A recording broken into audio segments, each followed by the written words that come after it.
Olá, pessoal. Boa noite.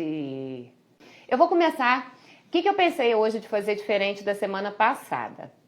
Semana passada eu fui respondendo aleatoriamente as perguntas e aí depois eu fiquei pensando, eu falei, bom, pode ser que alguém tenha tido um pouco de dificuldade de assimilar todas as informações, porque eu fui indo e voltando aí nos assuntos. Hoje eu selecionei 3 grandes temas para a gente falar e aí eu dividi. Então a gente vai falar sobre emagrecimento, sobre metabolismo e sobre mitos e verdades. Então a gente vai começar falando sobre emagrecimento. Então, eu selecionei 3 perguntas para não ficar repetitivo. Dessas 3 perguntas, eu tentei colocar nas 3 tudo que vocês me perguntaram sobre emagrecimento. Então, para que eu não fique, né, falando demais, que eu não seja muito prolixa, aí eu concentrei em 3 perguntas sobre emagrecimento e depois a gente vai desenvolvendo. A primeira delas, achei super interessante, a pessoa perguntou o seguinte, né? Nutri, não como toda hora e mesmo assim engordo. O que fazer? Essa pergunta é sempre muito comum no meu consultório e, na verdade, às vezes nem sempre na forma de pergunta, mas mais como observação. Muitas vezes a pessoa senta ali na minha frente e fala assim pra mim, poxa, Nutri, não tô comendo, já diminui comida e mesmo assim eu não emagreço mais. Na verdade, às vezes eu percebo que eu tô engordando quando eu como alguma coisa. O que está acontecendo? Quero explicar para vocês a respeito do efeito genética do homem das cavernas. Uma coisa muito simples que acontece com a gente. Nós somos seres muitíssimo evoluídos aí, né? Ao longo dos anos, ao longo da história, o homem vem evoluindo e a gente vem mudando e se adaptando. Mas tem uma coisa nossa que ainda é do homem da caverna, que é justamente a nossa genética. Uma parte da nossa genética ainda tem as mesmas características que tinha aquele homem lá pré-histórico. De que maneira isso, né? Deixa eu explicar. Naquela época, o homem ele não tinha essa disponibilidade de comida, de alimentos que a gente tem hoje. Hoje fácil, tá tudo na mão. Naquela época não, ele tinha que sair, ele tinha que caçar. E o que os historiadores trazem pra gente é que demorava uma média aí, né, do que se sabe, de 7 a 10 dias para que esse homem realizasse uma refeição. Então ele tinha que sair para caçar, para que aí sim ele trouxesse comida e que ele comesse uma grande quantidade, porque ia demorar de novo para ter disponibilidade de alimentos. E além de demorar isso tudo, o organismo daquele homem daquela época, ele era programado metabolicamente para poupar energia para que aquele homem tivesse condição de sobreviver, de se manter vivo até que ele fizesse uma nova refeição. Então, o que acontece, gente? Quando a pessoa diminui muito a ingestão calórica, quando ela baixa muito a quantidade de caloria que ela come, a genética da lá do homem da caverna, ela acorda de novo. Ela entende o quê? Puxa vida, ele voltou para o homem da caverna, ele voltou para dentro da caverna. Deixa eu começar agora a segurar, ele está em restrição alimentar, deixa eu segurar tudo que aquela pessoa come, deixa eu segurar tudo que ela come para manter essa pessoa viva. O nosso organismo não quer saber se a gente está em privação de alimento porque você quer emagrecer, porque você está buscando algum outro objetivo. O organismo ele simplesmente entende que você está em risco, né, em risco de morte. Então, para te proteger, para prevenir essa morte, ele faz uma desaceleração do metabolismo para poupar energia. E sempre que você come, ele guarda aquilo, ele reserva. Então, por isso que a gente não adianta falar, eu vou parar de comer para emagrecer. Não é assim. É comendo que se emagrece.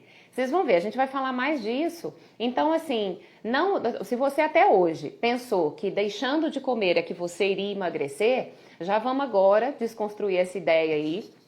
Porque, na verdade, é comendo, é dando segurança ao organismo para que ele entenda que daqui a pouco vai chegar alimento e que ele não precisa ficar poupando, que ele pode liberar ali, queimar gordura, usar aquela gordura como fonte de energia e não poupar. Então, a gente deixa esse gene poupador de novo adormecido quando a gente come direitinho aí, visando o emagrecimento.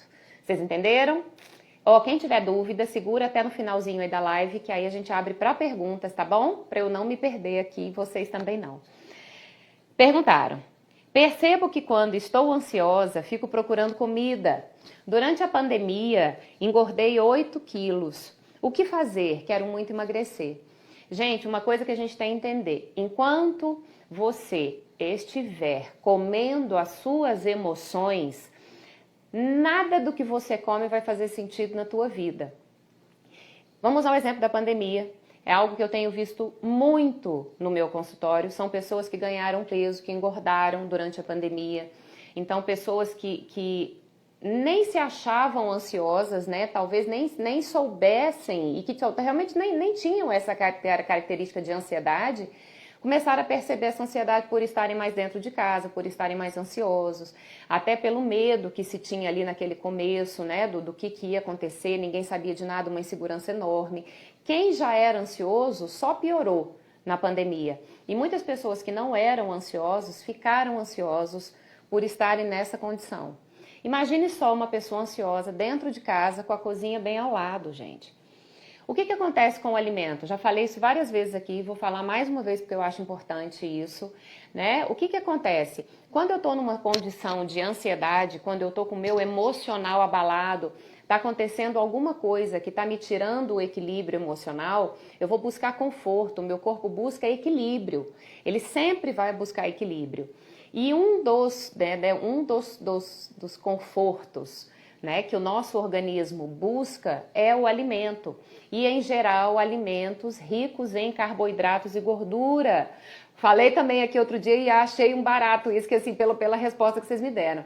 Né? Eu nunca vi ninguém ansioso para dizer para mim, puxa, eu tô tão ansiosa, queria tanto comer um prato de salada.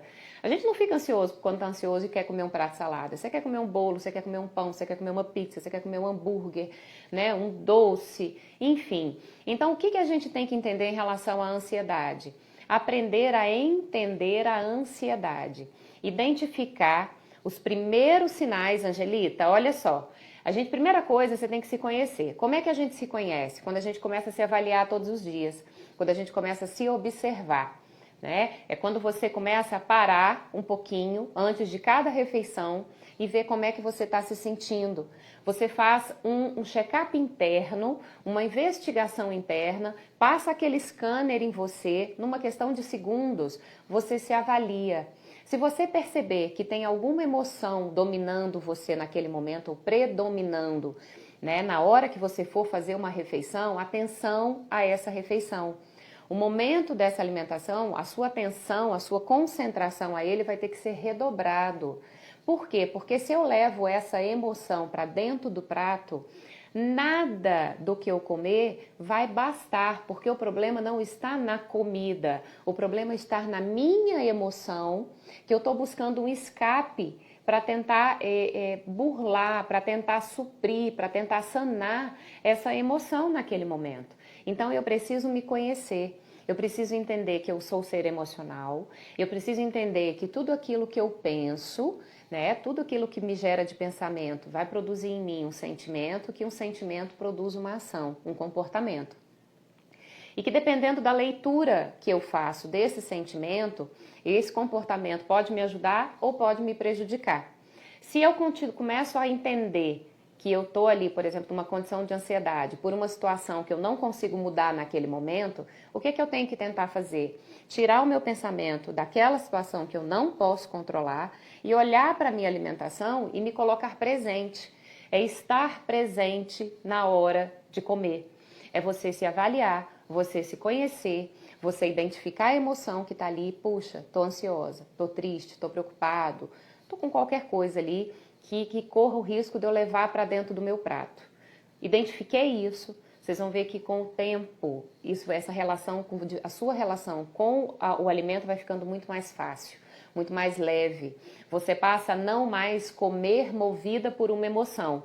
A gente entende que a emoção existe, que ela faz parte de quem a gente é, mas que eu não tenho que levar essa emoção para dentro do meu prato. Eu tenho que resolver a minha emoção e não comê-la. Entendido? Obrigada, Jana. Eu também acho um tema espetacular, assim, de extrema relevância, de extrema importância. Terceira pergunta. Essa pergunta me perguntaram de tudo quanto é jeito. Colocaram o nome dos exercícios. Então eu vou simplificar da seguinte maneira. Qual exercício físico é melhor para quem quer emagrecer? Simples, musculação. Claro que todo exercício que promove um gasto energético, ele vai te ajudar nessa queima de calorias e vai te ajudar a estar em déficit energético em relação ao que você come. Porém, o que a gente sabe? Exercícios de resistência, de força, né? Eu digo sempre a musculação porque é algo muito mais acessível, muito mais fácil para as pessoas. Mas, por exemplo, o CrossFit é um exercício também que exige muita força, né, ali. Mas vamos falar da musculação. É uma coisa que daria talvez para quase todos os grupos aí de idade praticarem, né? Adaptado cada um à sua condição. Por que a musculação é excelente, gente? Porque quanto mais músculo eu vou desenvolvendo dentro do meu corpo, quanto mais gordura eu vou trocando por músculo, mais o meu metabolismo vai ficando acelerado, mais ele vai entendendo. Então, a musculação, gente, ela é extremamente necessária e importante para quem deseja emagrecer.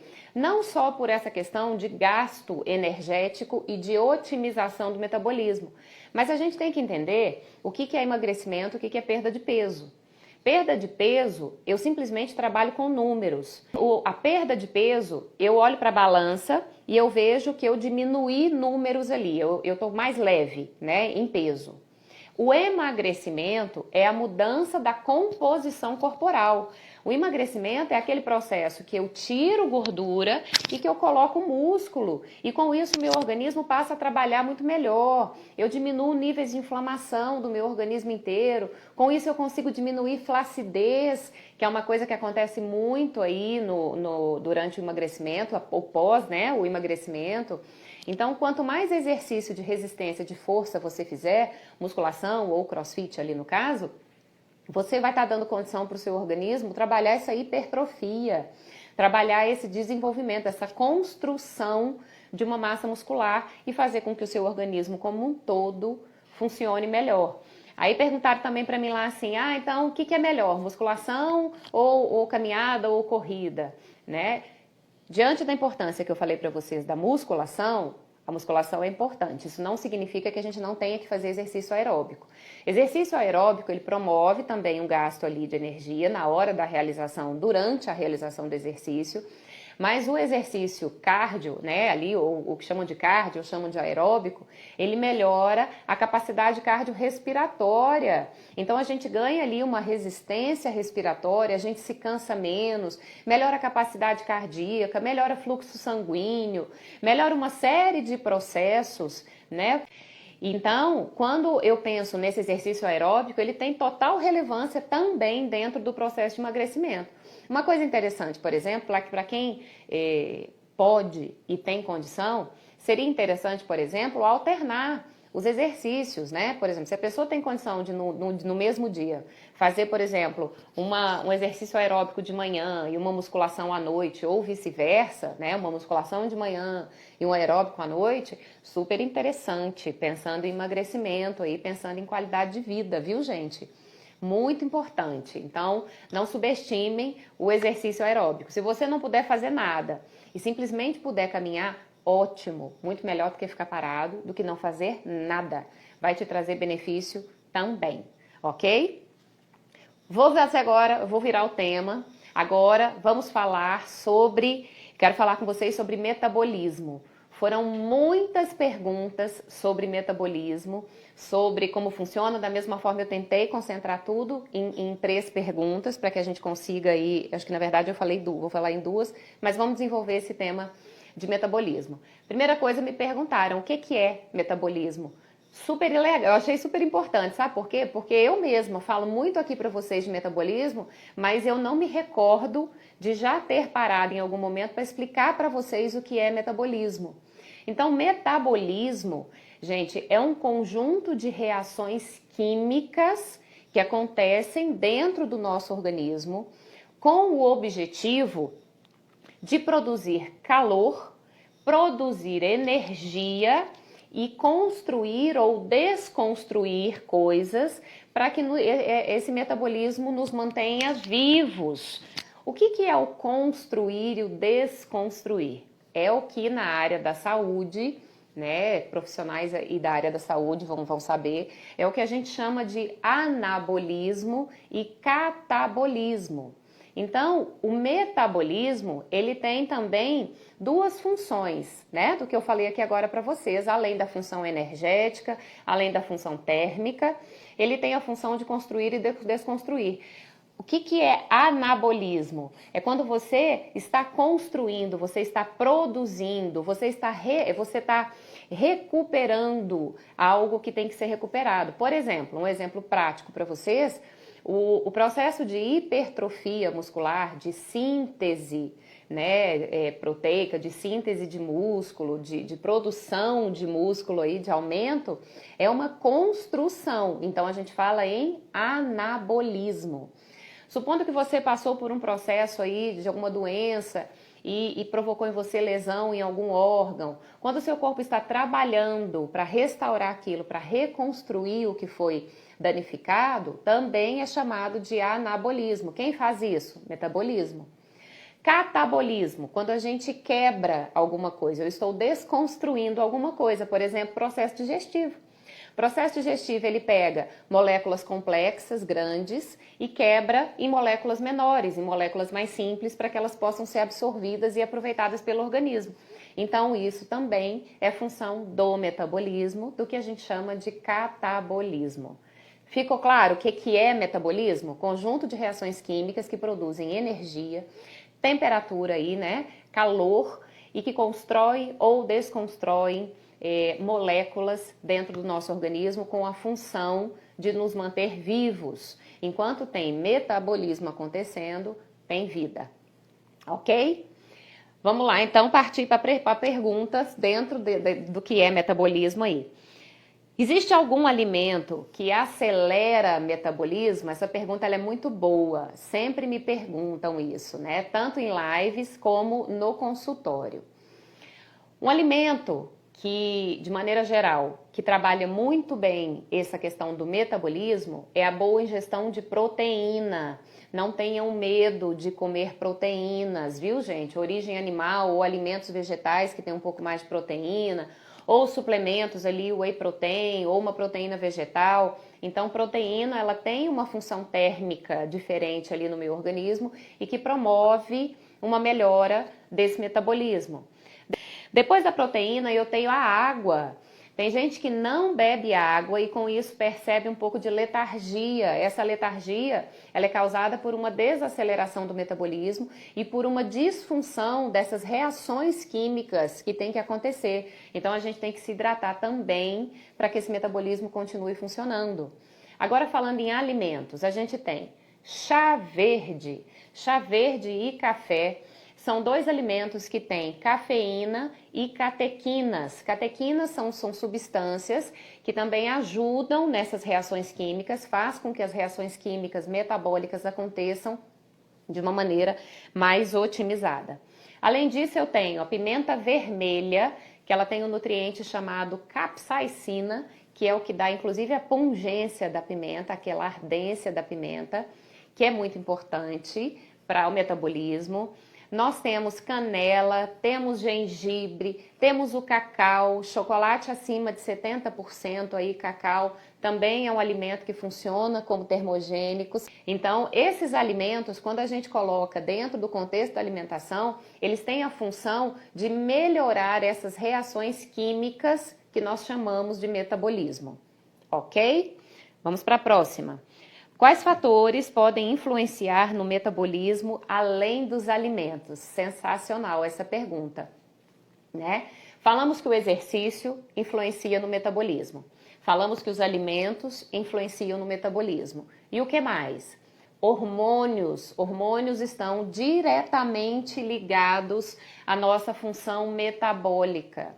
Então, quando nós temos variação hormonal, imaginando ali que secrete hormônios que promovam uma lentidão no metabolismo, a gente tem que buscar equilíbrio desses hormônios para que todo o organismo volte a funcionar normalmente. Outra coisa que influencia muito na função metabólica, estilo de vida, gente. Uma pessoa que leva uma vida desregrada, com consumo frequente e elevado de álcool, que fuma, né, ou seja, o narguilé, né, tem gente que fala dos dois jeitos, narguilé, cigarro, uso de drogas, né, ali de químicos. Então, tudo isso pode piorar a sua função metabólica e fazer com que o seu metabolismo fique muito mais lento. Temos uma outra coisa importante e que chega para todo mundo, né? Que é a idade. A idade influencia muito. Nós temos um processo de envelhecimento celular natural nosso, que conforme a gente vai ficando mais velho, conforme os anos vão passando, vai tendo ali vai tendo morte celular, vai tendo envelhecimento das células, e com isso a gente também percebe que esse metabolismo vai ficando mais lento. Uma coisa interessante que fizeram um comentário, não foi nenhuma pergunta, se existem pessoas que têm metabolismo realmente mais rápido do que outras pessoas. Sim, por uma condição genética, isso pode acontecer. Porém, isso não significa que quem tem metabolismo mais lento vai sempre ganhar mais peso do que quem tem o metabolismo mais rápido. Tudo depende do que essa pessoa faz com a genética, de que maneira essa pessoa manipula essa genética. O que acontece? Se eu tenho uma pessoa que tem naturalmente um metabolismo mais lento, mas essa pessoa se alimenta muito bem, ela tem costume, né, ali de comer esses alimentos que melhoram o metabolismo, ela pratica exercício físico, é uma pessoa que dorme bem, é uma pessoa que tem o ciclo de hormônios dela bem regulado, uma pessoa que bebe bastante água, essa pessoa vai sim alcançar emagrecimento e não vai ganhar peso com facilidade, né? Então, genética não é destino. Não, a genética a gente sempre leva em consideração, claro, a genética ela existe, a gente leva em consideração. Porém, a maneira como eu vivo a minha vida vai dizer respeito se essa genética vai ficar adormecida ou se ela vai se manifestar, ok? É realmente preciso comer de 3 em 3 horas? Não, viu, gente? Não é preciso comer de 3 em 3 horas. Isso não é regra. O que acontece? O que mais importa, na verdade, é o que você come ao longo do dia. Isso não faz diferença se vai vir em 2, 3, 4, 5, 6, 7 refeições. Porque o nosso corpo, na verdade, ele vai fazer um saldo ali, ele vai chegar em um saldo no final do dia para ver o que realmente você comeu, o que você gastou e qual foi a origem dessas calorias, quais foram os alimentos que você escolheu comer ao longo do dia. Qual é o problema para muitas pessoas passar muito tempo sem comer, fazer um jejum muito prolongado, um tempo muito longo entre uma refeição e outra, e a pessoa chega com muita fome na outra refeição, na refeição seguinte, e acaba compensando. Gente, quando nós estamos com fome, nós não somos seletivos. A gente come o que tem na frente, a gente come muito rápido e com isso muitas vezes eu posso ir para o exagero, né? Então, até mais uma questão da gente ter atenção também às emoções nesses momentos. Então, entenderam que não é regra comer de 3 em 3 horas. Para quem, por exemplo, né, me lembrei aqui, poderia ser uma exceção. Por exemplo, um diabético que faz uso de insulina, né, um insulino diabético, insulino dependente, diabetes do tipo 1 ali, aquela pessoa ele tem que fazer um controle muito mais rigoroso da ingestão de carboidratos ao longo do dia, ele tem que controlar muito mais ainda a origem desses carboidratos, saber o que come. Então, para essa pessoa, por exemplo, pode ser importante que ela coma aí de 3 em 3 horas, às vezes até menos. Para uma pessoa que é compulsivo alimentar, principalmente se ele tem perfil beliscador, de toda hora ele ficar aí ali passando pelo alimento e pegando. Essa pessoa também pode ser importante que ele não coma, não fique um período tão longo sem se alimentar, que ele coma aí com intervalos menores. Tudo depende. Por que depende? Na hora da consulta eu tenho que ter essa sensibilidade de ver com quem eu estou falando, né? De ver com quem eu estou trabalhando ali, quem é a pessoa que está sentada na minha frente, que perfil ela tem. Né? Dá para ficar sem comer? Tranquilo para ela já tem costume? Então a gente só ajusta a ingestão calórica ao longo do dia e essa pessoa pode comer menos refeições sem que isso traga nenhum problema para ela, tanto pensando em emagrecimento como para quem pensa em mudança de composição corporal ou mudança de hábitos. Vou agora entrar com vocês aqui em mitos e verdades. Foram muitas perguntas, eu selecionei algumas. Eu vou falar de 6 mitos e verdades para vocês e depois vocês podem colocando quem tem hipoglicemia também. Quem tem hipoglicemia também tem que ter cuidado, muito. Inclusive, por exemplo, imagina só um diabético se ele tem uma hipoglicemia de rebote aí, né? Então, assim, tem que ter um cuidado danado com isso. Pode ter desmaio, tem que ter. Sempre que tem uma condição de doença, né, uma condição patológica associada àquela pessoa, a gente tem que levar isso em consideração. Por isso que não é regra, ok? Tudo na nutrição, a palavra de ordem é depende. Depende de quem a gente está falando e depende da condição dessa pessoa. Voltando aqui para os mitos e verdades. Primeiro mito, adoro esse, que sempre me perguntam. Água com limão em jejum emagrece. A água com limão em jejum não emagrece. Qual é a função desse limão, Mari? Ok, ali, duas Maris, uma em cima da outra ali. Não, mas eu gosto para ajudar na ingestão de água, tudo bem? Perfeito, isso aí. Se você não tem costume de tomar água e acha que saborizando com o limão ali você vai tomar mais água, perfeito, ótimo, muito bem-vinda essa água com limão. Outra coisa, é uma fonte de vitamina C, gente, né? Então, muito legal pegar um limão ali, espremer naquele copo e tá tomando aquilo em jejum, muito bom. Por exemplo, pessoas que têm gastrite, isso também não é regra, tá bem? A gente sempre trabalha com exceções, mas eu vou dizer para vocês. Muitos pacientes meus que têm gastrite fazem uso dessa água com limão em jejum e acabam se sentindo bem ao longo do dia em relação ao desconforto da gastrite. E aí vocês podem pensar assim, como assim, Nutri? Como por limão e gastrite é ácido? Meu Deus, né? O que acontece? O ácido do limão, ele se combina com o ácido lá do estômago e ele sofre uma mudança e de ácido ele vira base. Com isso ele melhora, ele dá mais conforto ali para muitas pessoas, ele melhora.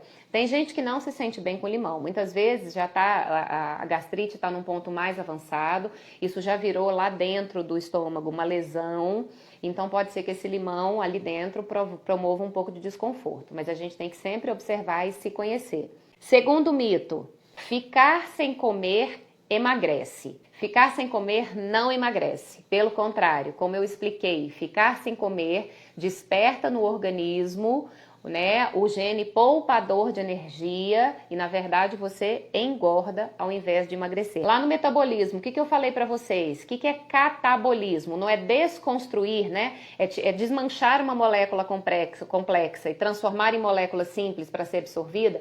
Se o teu organismo percebe que você não está comendo bem, ele vai buscar dentro do nosso organismo alguma coisa que ele possa transformar em energia. E aí, para muitas pessoas, né, o teu corpo pode sim buscar nos seus músculos a fonte de energia. E ele começa a degradar, ele começa a queimar, né, a desmanchar, a catabolizar aquele músculo para poder te manter alimentado. Ele transforma aquilo lá em carboidrato e para ser absorvido, para ser transformado em glicose, para que você tenha energia, para que você não morra. Prioridade, a vida sempre. Próximo mito, se preparem aí já com os dedinhos aí de vocês. Fazer jejum intermitente ajuda a emagrecer. O que acontece? O jejum intermitente, se a gente pensa em fazer jejum intermitente somente pensando em emagrecimento, não oferece mais vantagem do que uma dieta equilibrada. Então, eu me privar do alimento, achando que com isso eu vou emagrecer mais do que se eu estivesse comendo direitinho, não promove maior emagrecimento. Tem pessoas que acordam muito cedo para fazer exercício e não se sentem bem, né? Não se sentem bem se comerem, passam mal, tem gente que tem náusea, tem gente que tem tontura, tem gente que se sente muito pesado. Então, para essas pessoas, muitas vezes é interessante a gente usar o jejum intermitente, cuidando bem da ingestão do carboidrato na noite anterior, dando condição para que essa pessoa, durante o sono, para que essa pessoa tenha condição de produzir glicogênio muscular e hepático. O que é glicogênio, gente? Combustível do músculo. É o que dá energia para você fazer exercício nos primeiros minutos. E a gente precisa desse glicogênio muscular. Então, quem faz isso muito bem é o carboidrato. Então, quem quer fazer jejum intermitente tem que cuidar bem da janta, lá do jantar na noite anterior, para que não falte nutrientes aí de manhã, principalmente se ela for fazer exercício físico. Tá bem? E depois, na hora da refeição, o período alimentar, é preciso comer direitinho para que não tenha deficiência de nutrientes. Vamos lá para o próximo mito. Se preparem aí, tá? Leite de caixinha tem muito conservante, por isso dura muito. Então, vamos lá. O que acontece? Gente, leite de caixinha não tem conservante. Ele tem aditivo que é um estabilizante, então que ele tem ali derivados do sódio, que é o citrato de sódio, o benzoato de sódio, que é um tipo de estabilizante, de aditivo que é colocado dentro do leite para que não haja separação da nata e a gente, quando for servir, não venha aquela nata grossa que se separe dentro da caixinha. O que conserva leite é a pasteurização e a embalagem Tetra Pak, que é uma embalagem excepcional, de qualidade realmente superior. Então não tenham medo de leite de caixinha, ele não tem conservante, ele tem um estabilizante e que inclusive esse estabilizante aí, derivados do sódio, é algo que tem naturalmente no leite.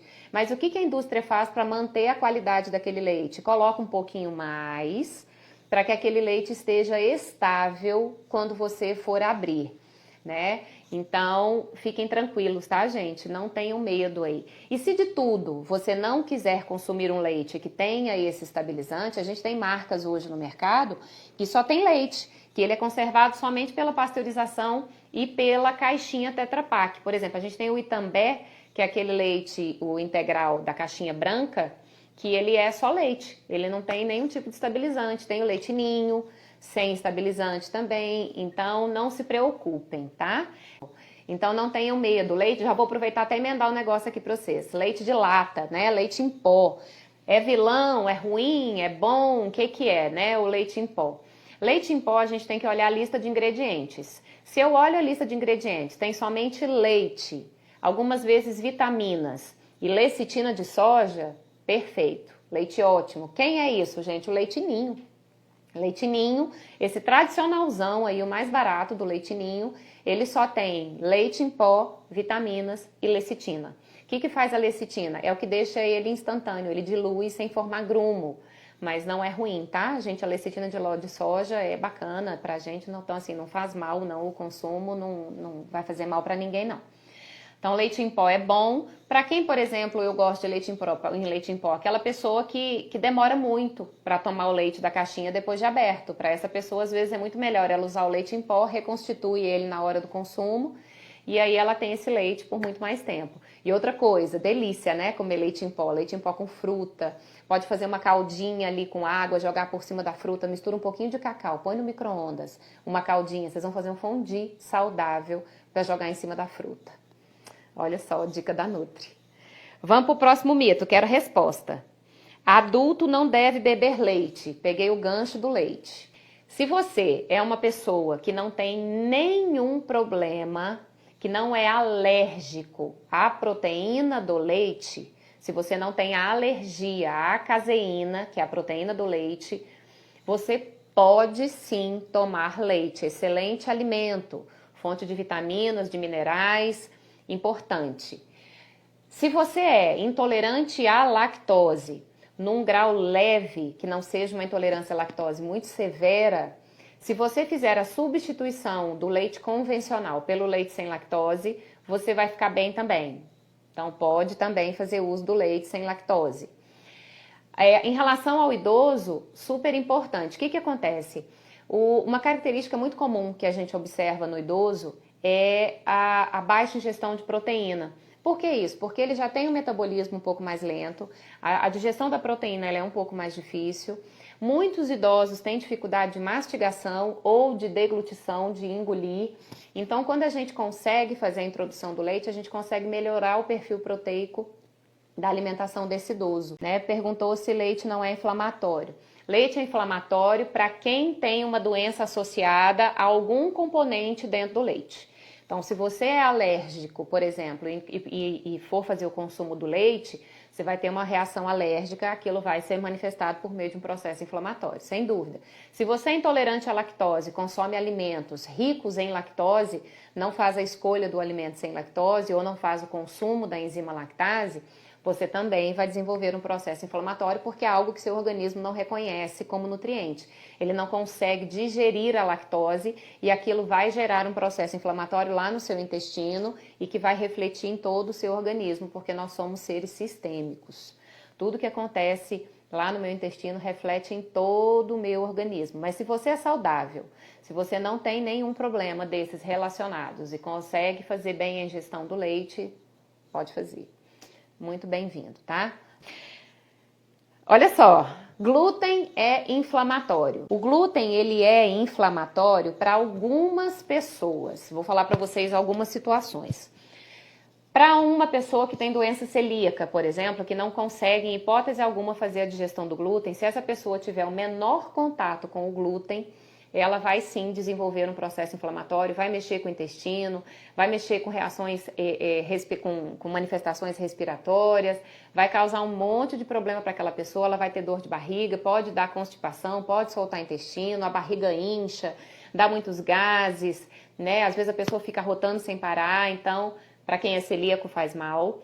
Para quem tem uma sensibilidade ao glúten, chama sensibilidade não celíaca ao glúten. Não é a doença celíaca, mas é uma sensibilidade à digestão, aquela pessoa que digere com dificuldade o glúten. O que é o glúten, gente? Deixa eu até explicar para vocês. Glúten é uma proteína presente no trigo. O glúten é responsável por dar aquela leveza nos pães, por fazer a teia na hora da fermentação e que cria as bolinhas de ar ali para que aquele pão fique fofinho. Quem faz isso é o glúten. Né? Então, o glúten ele é uma proteína e quem não consegue digerir essa proteína é quem tem essa reação inflamatória à ingestão de glúten. Os alimentos que não contêm, que nós vamos falar o contrário, que contém, né? O que é que contém glúten? Trigo, cevada, centeio e aveia por contaminação cruzada. A aveia, quando ela está ali na plantação, ela não tem glúten. Quando ela é colhida e vai ser beneficiada lá nas cerealistas, ela vai sofrer contaminação cruzada, porque o maquinário, a maioria das vezes, é o mesmo que beneficia trigo, cevada e centeio. Então, por contaminação cruzada, ela tem glúten. Para quem tem essa sensibilidade, para quem é intolerante, para quem tem doença autoimune ou para quem se sente mal com o glúten, tem que fazer o consumo da aveia sem glúten. Semana que vem vou fazer live aqui para vocês, dia 23 de dezembro. Vamos falar algumas coisas importantes a respeito das festanças aí do final do ano. Quero trazer mais um pouco aí de mitos e verdades para vocês. Vamos falar sobre ceia, vamos falar sobre equilíbrio, vamos falar enfim, sobre tanta coisa boa. Eu não vou adiantar muito não, para vocês ficarem na expectativa. Meus amores, que vocês fiquem com Deus, que vocês tenham uma noite abençoada, muito feliz. Um beijo para vocês, fiquem com Deus. Muito obrigada, Paty, obrigada. Ana, obrigada. Obrigada a todos vocês. Mãezinha sempre aqui, obrigada. Um beijo, boa noite, meus amores.